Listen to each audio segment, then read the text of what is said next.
रामाय रामभद्राय रामचंद्राय वेदसे रघुनाथाय नाथाय सीताय पते नम। श्री रामलला भगवान की जय श्री राम।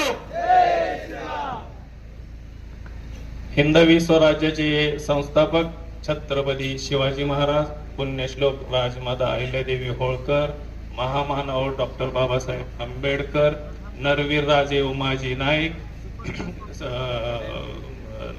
संत सेना महाराज या सर्व महापुरुषांना अभिवादन करतो।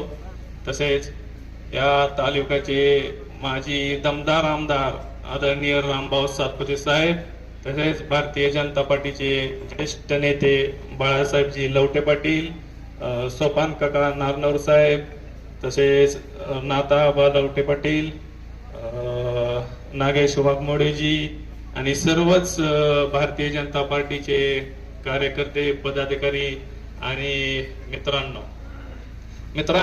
ही निवडणूक अतिशय चुरशीची आणि अटीतटीची अशी झालेली आहे। समोरून आपल्या राष्ट्रवादी काँग्रेसचे बरेच नेते मंडळांनी आता जमवाजमव चालू केली आहे। 2 गडी होत, आता त्यांनी अजून 4-5 गोळा केले, ते 2-4 पक्ष एक झाले ते, आणि त्यांचा एकच अजेंडा आहे की रामभाऊ सातपुते साहेबांना कसं थांबवायचं।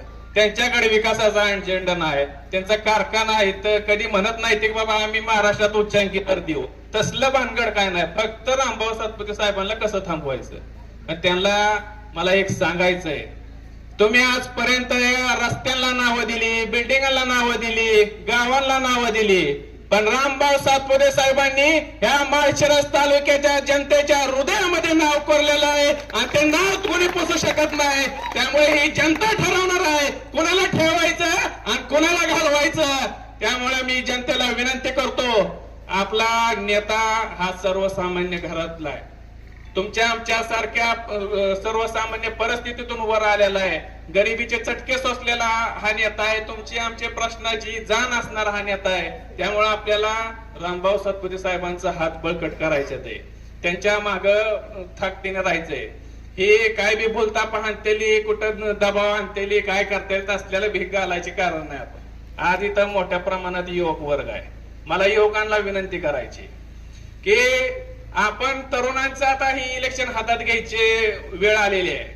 आपल्या धमन्यांमध्ये जे रक्त सळसळत आहे, हे रक्त सळसळणारे आपण हे आज ही सत्ता ह्याची उलटून टाकायची सामर्थ्य आहे तारुण्यामध्ये, आणि त्यामुळे आपण तरुणाई शेवटपर्यंत ताकदीने लढायचंय आणि भारतीय जनता पार्टीचा झेंडा पंचायत समिती आणि जिल्हा परिषदेवर 100% फडकवायचा आहे, असा आपण निश्चय करायचा आहे। काय लोक आपलंच गडीला डायलॉग मारते ते भाऊ, काय पाणी पाजतो हे करतो, मला त्यांना सांगायचंय पाणी पाजायचं हे जनतेच्या हातात आहे, कुठल्या पुढाऱ्याच्या हातात नाही। आणि ह्या माळशिरस तालुक्याच्या जनतेने 100% ठरवलंय की यंदा ह्यांना राष्ट्रवादी काँग्रेसवाल्यांना या निरेच्या राहिलेल्या पाण्यात बुडवून पाणी पाजायचंय लोकांनी ठरवलेलं आहे। त्यामुळे मला 100% विश्वास आहे की लोक तुम्हाला मतातून उत्तर देतील। आणि शेवट जाता आता एकच सांगतो, हे डायलॉग मारते ती काय, मला त्यांना सांगायचंय, आमदार खासदार कारखानदार तो बहुत सारे हैं, लेकिन नेता मेरा अब भी सब पे भारी है।